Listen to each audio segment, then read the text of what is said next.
Assalamualaikum warahmatullahi wabarakatuh. Saya Fatur Zanwa dari kelas dengan NIM 2209 1030 1018 kelas 33 mata kuliah Pendidikan Kewarganegaraan. Di sini saya akan menyampaikan pengertian otonomi daerah dan tujuan dan asas-asas otonomi daerah.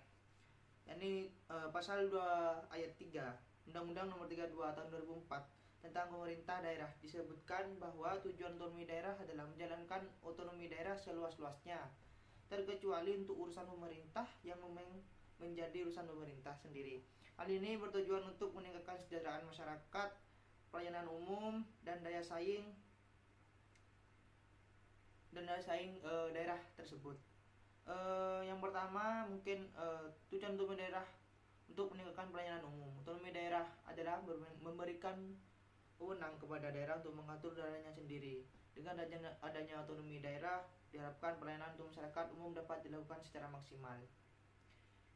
Sistem otoda ini bertujuan untuk memberikan respon cepat bagi daerah ketika ada masyarakat yang membutuhkan pelayanan.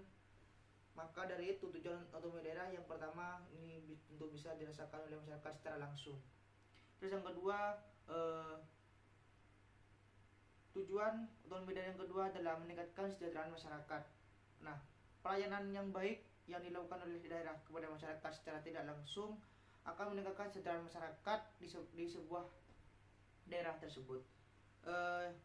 Yakni otonomi daerah memberikan wewenang kepada daerah untuk menggali potensi terbaik dari daerahnya masing-masing. Jika itu dilakukan dengan baik dan maksimal, maka kesejahteraan masyarakat di daerah juga akan ikut terangkat. Hal ini yang bisa dirasakan masyarakat secara langsung perihal otonomi daerah. Terus yang ketiga ada meningkatkan daya saing daerah. Otonomi daerah ketiga dalam meningkatkan daya saing sebuah daerah. Penggalian terhadap potensi terbaik ini akan menampakkan sisi unik dan keunggulan daerah masing-masing. Usaha ini akan memberikan warna terhadap keanekaragaman dan keunikan sebuah daerah. Hal ini tentu akan berdampak pada munculnya usaha untuk menjadi lebih baik dari daerah lainnya. Dalam hal ini adalah usaha untuk mencari potensi terbaik dari daerah masing-masing. Daerahnya begitu, maka setiap daerah akan berusaha sekuat tenaga untuk menggali potensi terbaik di daerahnya. Dan selanjutnya ada asas-asas otonomi daerah. Yang pertama ada asas desentralisasi. Asas ini bermakna adanya penyerahan wewenang dari pemerintah pusat kepada daerah-daerah otonomi berdasarkan struktur Negara Kesatuan Republik Indonesia. Yang kedua ada asas dekonsentrasi. Nah, asas ini bermakna adanya pelimpahan wewenang dari pemerintah pusat kepada gubernur sebagai representasinya di daerah tingkat daerahnya. Dari pemerintah pusat kepada gubernur sebagai kepala daerah tingkat 1 atau provinsi yang merepresentasikan kewenangan di tingkat daerah. Terus yang ketiga ada asas tugas pembantuan. Asas ini bermakna bahwa terdapat sebuah penugasan yang dilakukan oleh pemerintah pusat kepada suatu daerah otonomi dan oleh kepala daerah, kepala desa dalam rangka melaksanakan tugas tertentu yang disertai adanya ketentuan tentang pembiayaan, sarana dan prasarana, serta sumber daya manusia. Terus ada prinsip otonomi daerah.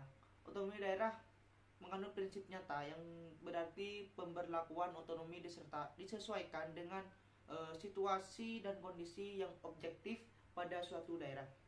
Selain itu bertanggung jawab untuk memperlancarkan atau menyelaraskan pembangunan di seluruh pelosok tanah air, bahkan hingga ke daerah yang terluar dari Negara Kesatuan Republik Indonesia.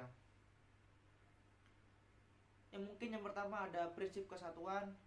Otonomi daerah berfokus pada kesejahteraan masyarakat lokal. Dalam pelaksanaannya, otonomi daerah akan mengutamakan aspirasi masyarakat setempat demi memperkokoh Negara Kesatuan Republik Indonesia serta memajukan kesejahteraan masyarakat lokal itu sendiri. Yang kedua, prinsip nyata. Pemberian atau pemberlakuan otonomi pada suatu daerah dijalankan secara nyata sesuai dengan tugas, wewenang dan kewajiban yang telah diberikan sesuai dengan ketentuan perundang-undangan yang telah berlaku. Terus yang ketiga ada prinsip penyebaran, yang dalam artian memberikan kesempatan kepada masyarakat daerah tersebut untuk berperan aktif, kreatif, dan berinovatif dalam mengembangkan daerahnya tersebut. Yang terakhir ada yang keempat ada prinsip bertanggung jawab. Makna dari prinsip ini adalah fokus pada sistem penyelenggaraan otonomi suatu daerah. Prinsip ini harus sesuai dengan maksud dan tujuan diberikannya otonomi. Dan yang terakhir ada prinsip pemberdayaan. Prinsip berikutnya ini bertujuan pada peningkatan daya guna serta hasil guna dalam penyelenggaraan sistem pemerintahan di suatu daerah, secara khusus terhadap pembangunan serta pelayanan bagi masyarakat daerah setempat.